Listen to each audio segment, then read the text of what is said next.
महान वही है जिसकी प्रतिष्ठा बढ़े और विनम्र होता चला जाए। ठाकुर की कृपा बढ़े और जीव विनम्र होता चला जाए। अहंकार नहीं आना चाहिए।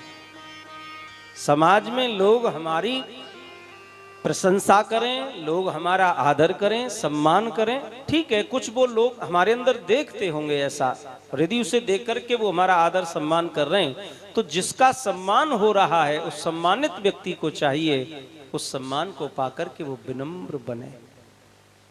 शुष्क काष्ठानि मूर्खाश्च ना नमन्ति कदाचन नमन्ति फलनौ वृक्षाः नमन्ति गुणिनो जना। सूखी लकड़ी और मूर्ख व्यक्ति कभी झुक नहीं सकता, क्योंकि वो लकड़ी सूखी है और वो व्यक्ति मूर्ख है। झुकना उन्होंने नहीं सीखा। सूखी लकड़ी को आप लाख प्रयास करना झुकाने का, झुकेगी नहीं। टूटना पसंद है उसे, टूट जाएगी, नष्ट हो जाएगी, लेकिन झुकेगी नहीं। ऐसे ही मूर्ख व्यक्ति टूट सकता है, नष्ट हो सकता है, पर वो झुक नहीं सकता।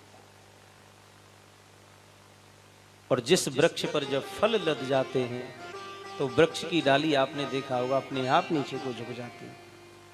ऐसे ही जब व्यक्ति में अच्छे गुण आने लगते हैं ना, वो व्यक्ति स्वयं विनम्र होता चला जाता है। गुणी व्यक्ति विनम्र होगा, और अहंकारी जो लोग होते हैं वो गुणी नहीं होते। उनमें कोई गुण नहीं है सिवाय अकड़ के। हमारे गुरुदेव जब भागवत जी पढ़ाते थे तो एक बात कहते कि जो वाकई में बड़े लोग होते हैं, वास्तविक में जो बड़े हैं, जो खानदानी बड़े हैं, वो बड़े विनम्र मिलेंगे आपको। और जो लोग गलती से बड़े बन गए हैं, हाँ, गलती से, हमारे समाज में बहुत सी ऐसी गलती हैं जिन्हें आप अभी कर दो और रात्रि रात्रि में आप बहुत बड़े हो जाओगे। तो ऐसी गलती करके जो लोग बड़े बन गए हैं, उनमें विनम्रता आने में 2, 4, 6 पीढ़ियों का समय लग सकता है। और आए ना भी आए, ये कोई कह नहीं सकता साहब। विनम्रता ये कोई वस्तु नहीं है कि कहीं से आके आपको मिल जाएगी या कोई आपको दे देगा। ये तो एक पैतृक गुण होता है साहब, ये खानदानी गुण है।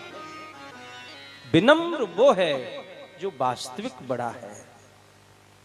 और बड़ा कोई उम्र से नहीं होता, कोई बल से नहीं होता, धन से नहीं होता, बड़ा ज्ञान से होता है। ज्ञान वही श्रेष्ठ है जिसमें विवेक हो, समाज के प्रति प्रेम हो। ज्ञान तो बहुतों के पास है, यहाँ गंवार तो कोई है ही नहीं। अब सत्य कहूं आपसे तो हमसे ज्यादा ज्ञानी तो आप हैं।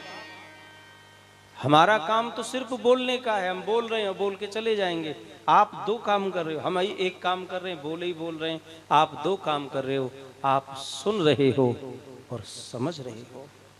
आप तो तराजू लेके बैठे हो साहब, यहाँ सुन रहे हो और तराजू लेके तोल रहे हो। हाँ, ये बात सही कही महाराज ने, नहीं ये ठीक नहीं कहा।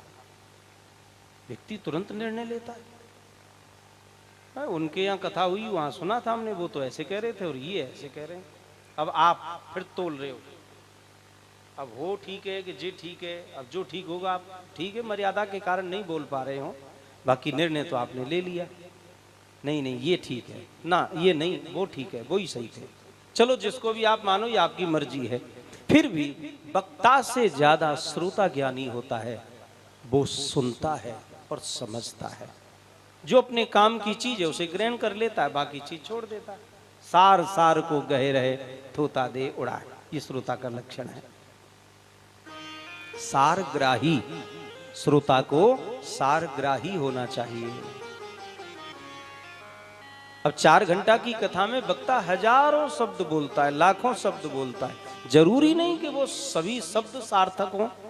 बहुत से शब्द ऐसे भी हैं जो निरर्थक होते हैं, उनका कोई अर्थ नहीं, भावावेश में आकर के निकल जाते हैं, वाणी है।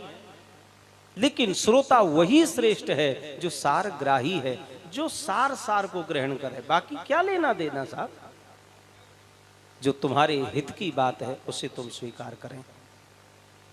बाकी कुछ भी कहो, हमें क्या महाराज, विरोध भी नहीं करना है हमें, लेकिन ग्रहण भी नहीं करना है, ग्रहण भी नहीं करना है। और वास्तविक मैं तो ये कहता हूं आपसे व्यासपीठ से, यदि कोई भी वक्ता व्यास गद्दी से अनर्गल बातें करता है, इधर उधर की बातें करता है, तो ये श्रोता का अधिकार है कि वो खड़े होकर के उसका विरोध भी करे कि महाराज आप कथा सुनाने आए हो, हमें कथा सुनाइए। हम यहाँ सब कथा सुनने के लिए आए हैं। व्यथा तो हमारे घरों में इतनी भरी पड़ी है महाराज, हम सुनाने लग गए तो आपके कान बहरे हो जाएंगे। ये खामा-खा की बातें आप यहाँ से बैठ करके हमके काहे को सुना रहे? 4 घंटा की कथा में 2 घंटा इधर उधर की बातें हैं, 2 घंटा हमारे महाराज वहाँ में 1 घंटा संगीत में निकल गए। ले दे के बड़ी मुश्किल से 1 घंटा कथा नहीं हो पा रही है आजकल। पर फिर भी पता नहीं समाज क्या देख रही है, क्या समझ रही है, क्या कहाँ से कहाँ ले गए। सारग्राही श्रोता वही श्रेष्ठ है जो कथा से सार को ग्रहण करे।